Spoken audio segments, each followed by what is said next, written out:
Hello दोस्तों, welcome again. आज के इस वीडियो में हम हमारे 3.5 एक्सरसाइज के क्वेश्चन नंबर 5 को सॉल्व करेंगे।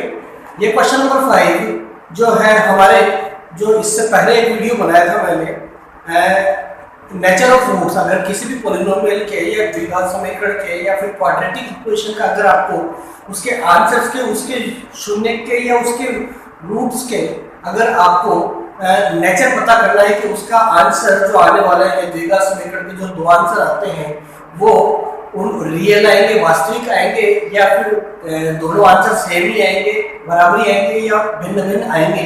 तो अगर उसके किसी ने वो वीडियो नहीं देखा है तो प्लीज इस क्वेश्चन को समझने से पहले उस वीडियो को जरूर देख लीजिएगा। मैं उसका डिस्क्रिप्शन बॉक्स में एक लिंक प्रोवाइड करवा दूंगा। तो अगर वो चीज क्लियर होगी तो हम इस क्वेश्चन को क्लियरली समझ पाएंगे। तो एक बार हम क्वेश्चन की तरफ बढ़ते हैं, क्वेश्चन को रीड करते हैं। क्वेश्चन है, यदि एक द्विघात समीकरण मतलब कि एक क्वाड्रेटिक इक्वेशन दी गई है हमें, वो px = b - c x² c - a x plus a minus b = 0 के मोल, मतलब उसके रूट्स के लिए जो इस क्वाड्रेटिक इक्वेशन की फॉर्म में दिखाई दे रही है। तो देखिए ax² + bx + c, ये हमारे क्वाड्रेटिक इक्वेशन की स्टैंडर्ड फॉर्म होती है, एक मानक रूप होता है। तो उस हिसाब से हमें क्वाड्रेटिक इक्वेशन को हमें दे रखी है। अब लेकिन ये इसके आंसर्स के, मतलब इसके रूट्स के, इसके मूल के लिए एक कंडीशन दे रहा है कि इसके जो आंसर आने वाले हैं उसके लिए हमें ये हिंट जो दे रहा है वो कह रहा है कि इसके जो आंसर आएंगे वो रियल आएंगे, मतलब वास्तविक आएंगे। हम क्वेश्चन के आंसर तक पहुंच सकते हैं इसमें। और जो आंसर आने वाला है वो आंसर भी कैसे लिए, मतलब बराबर आएंगे, इक्वल आएंगे। मतलब एक रूट अगर 2 है तो दूसरा भी 2 ही होगा, एक रूट अगर -1/2 है तो दूसरा भी 1/2 ही आएगा। तो ये क्वेश्चन में ऑलरेडी दे रखा है। तो फिर ये सिद्ध क्या करवाना चाहते हैं, ये प्रूव करवाना चाह रहा है कि आपको 2b = a + c, मतलब ये BAC क्या है, ये हमारे ABC जो आ रहे हैं हमारे इस द्विघात समीकरण में ABC ये गुणांक है, कोफिशिएंट है, हमारे क्वेश्चन में भी वो है। क्लियर है? तो चलिए अब हम मूव करते हैं। जो ये इस क्वेश्चन को सॉल्व करने में जो सबसे ज्यादा हेल्प करने वाला है हमारे, यह वाली चीज करने वाली है कि इसकी जो रूट्स कैसे आ रहे हैं, इसके आंसर कैसे आने वाले हैं, रियल एंड इक्वल। तो हमें किसी भी पॉलिनोमियल के आंसर रियल और इक्वल कब आते हैं ये सोचना जरूरी है।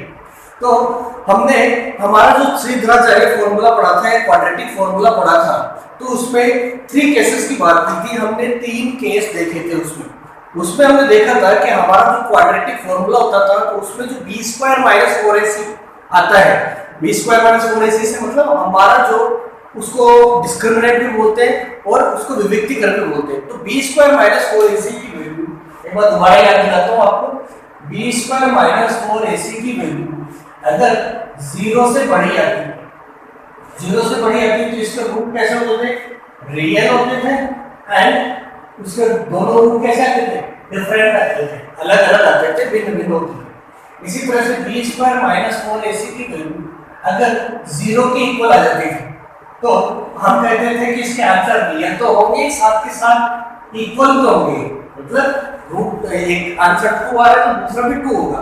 तो हमें हमारे केस वाली जो सिचुएशन लग रही है वो ये वाली लगी है इस क्वेश्चन को पढ़ने में।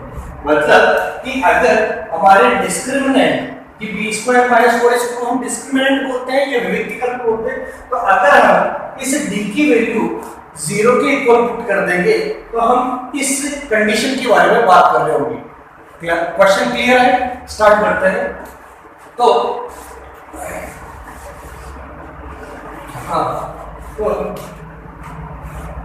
दिया गया बहुपद जो कि द्विघात है, दिया गया द्विघात समीकरण या इसको क्वाड्रेटिक इक्वेशन भी हम बोल सकते हैं, जो कि क्या दी गई है, यह है b - c x² + c - a x plus a minus b = 0। तो हमारी जो क्वाड्रेटिक इक्वेशन द्विघात समीकरण का मानक रूप क्या होता है, मानक रूप, या इसको हम स्टैंडर्ड फॉर्म भी बोल सकते हैं। और क्वाड्रेटिक इक्वेशन क्या होती है? ax square plus bx plus c is equal to 0। इसी फॉर्म में होता है क्वाड्रेटिक इक्वेशन। हमारी ये इक्वेशन भी इसी फॉर्म में है। तो हम कंपैरिजन करके इस मानक रूप से हमारे दिए हुए क्वेश्चन को कंपेयर करके हम ये a b और c की वैल्यू निकालने की कोशिश करेंगे। यहाँ a क्या है? यहाँ x स्क्वायर के कोफिशिएंट या गुणांक को हम क्या बोलते हैं? a बोलते हैं। इसी तरह से x का जो गुणांक या कोफिशिएंट होता है उसको हम b बोलते हैं। और c क्या है? हमारी नंबर वाली टर्म या कांस्टेंट टर्म कहलाती है। तो अगर हम इसकी तुलना करके कंपैरिजन करके a की वैल्यू निकालना चाहें तो इधर निकाल लेते हैं। यहाँ आपको a की वैल्यू क्या है? x स्क्वायर का कोफिशिएंट क्या है? b माइनस c दिखाई दे रहा है, b माइनस c। इसी तरह से अगर हम b की वैल्यू निकालना चाहे, b क्या है? x का गुणांक था, तो x का गुणांक क्या है यहाँ पे? c माइनस a है। इसी तरह से अगर c की वैल्यू निकालना चाहे तो c की वैल्यू क्या है? a minus b। तो अब हमारे a, b और c की वैल्यू हमारे क्वेश्चन में क्लियर है। अब हम बात करेंगे जो हमने बात की थी ना कि रियल रूट और इक्वल कब होते हैं। तो हमें पता है कि हमारे जब डिस्क्रिमिनेंट प्रश्नानुसार जो मूल है, जो रूट्स है वो कैसे है? बराबर, सॉरी वास्तविक मतलब रियल है और बराबर है मतलब इक्वल है। तो ये कब होता था? जब हमारा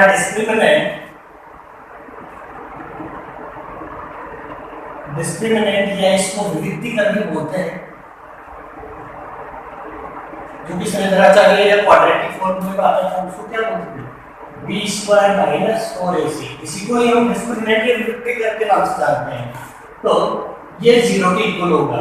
तो अगर मूल जो रूट्स है वो रियल और इक्वल होते हैं तो देन हमारे विविधीकरण या डिस्क्रिमिनेंट की वैल्यू क्या आती है? 0 के बराबर आ जानी चाहिए। तो अब हमारे यहाँ पे b a b 4ac, a b और c की वैल्यू हमारे पास है और हम इसमें पुट करके इस क्वेश्चन को सॉल्व करना स्टार्ट करेंगे। तो मान रखने की कोशिश करते हैं। हमारे डिस्क्रिमिनेंट की वैल्यू हम निकाल रहे हैं।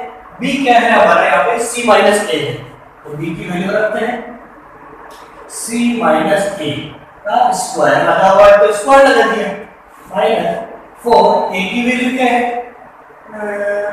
a की वैल्यू है b माइनस c, और c की वैल्यू क्या है? a minus b। तो हमने सारी वैल्यू पुट कर दी हो, बराबर में 0 पुट कर दिया है। चलो सॉल्व करने की कोशिश करते हैं। ये a माइनस b का होल स्क्वायर है, दिखा है? तो a माइनस b का होल स्क्वायर क्या होता था? a माइनस b का होल स्क्वायर क्या होता था? a square minus 2ab plus b square. इसी तरह से इसको ओपन कर देंगे तो इसको ओपन करते हैं c square minus 2ac plus a square. इसको ओपन करके ये हो गया। चलिए -4।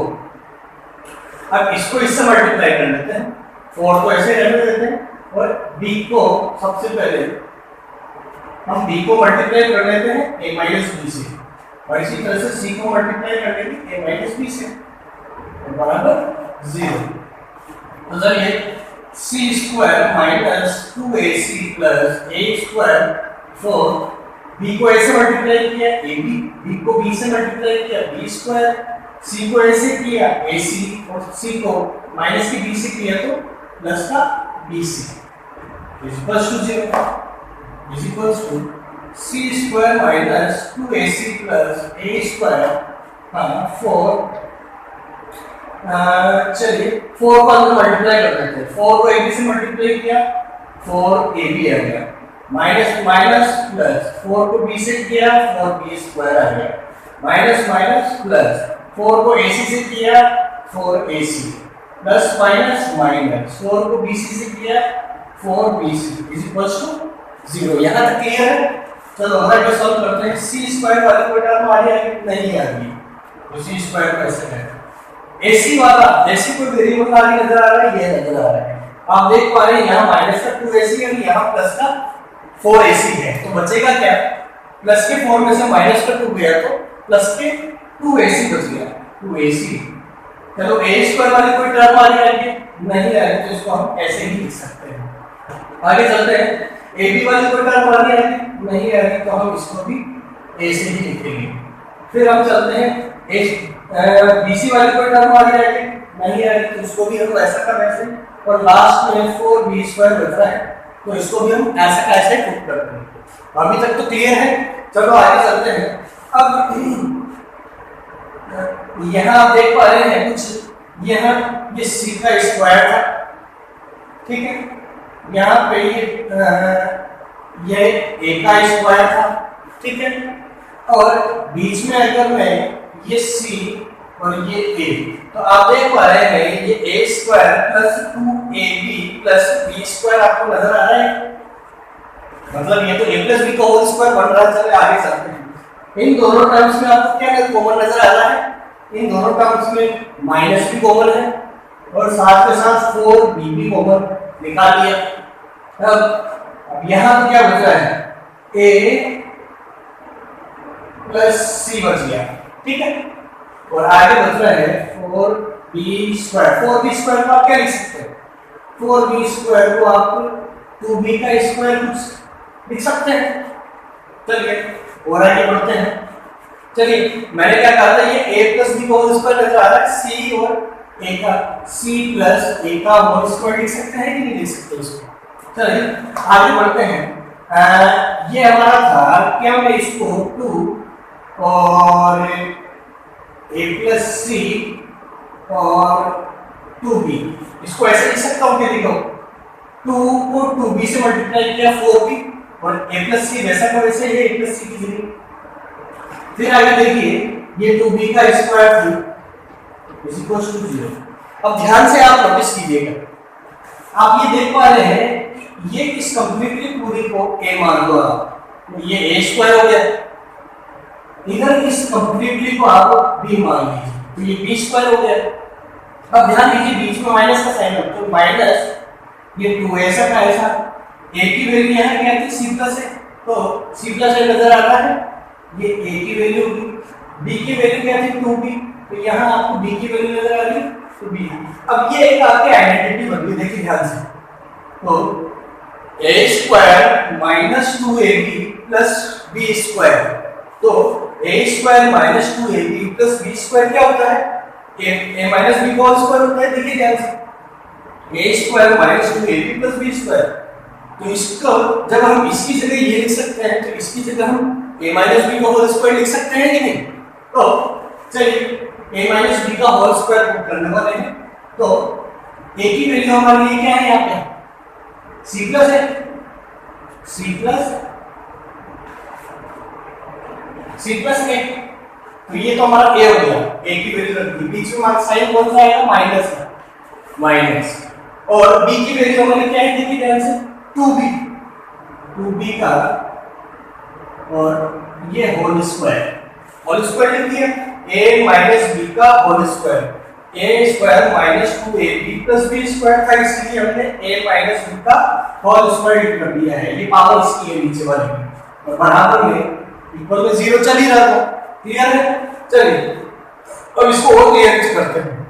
ये a माइनस b का होल स्क्वायर है, इस पावर को हटाने के लिए मेरे को उधर रूट लगाना पड़ेगा अपोजिट साइड में, दूसरी साइड में। तो चलिए इसमें c plus a minus 2b के ऊपर से मैंने ये स्क्वायर को हटाया, तो उस साइड में जाके 0 का रूट हो जाएगा, और 0 का रूट क्या होता है? कुछ भी नहीं होता, वही 0 ही होता है। तो इस तरह से c plus a minus 2b is equal to 0 ही आ रहा है मेरा। यहाँ तक क्लियर है? तो अब इसको और थोड़ा ध्यान से इस साइड में देख लीजिएगा, इसके बाद में नेक्स्ट वाली स्टेप ध्यान से देख लीजिएगा। हमारी जो लास्ट स्टेप आ रही थी c plus a minus 2b is equal to 0 आया है, लेकिन हमें जो सिद्ध करवाने के लिए, हमें प्रूव करवाने के लिए कहना था कि आप b वाली टर्म को एक साइड ही रखिएगा। तो चलिए हम b वाली टर्म को एक साइड रख लेते हैं, c प्लस a को हमने इस साइड रख लिया और b वाली टर्म को उस साइड रख देते हैं। तो बी वाली टर्म उधर जाके क्या हो जाएगी, पॉजिटिव हो जाएगी, प्लस में हो जाएगी। तो यही चीज हमें प्रूव करके लानी थी।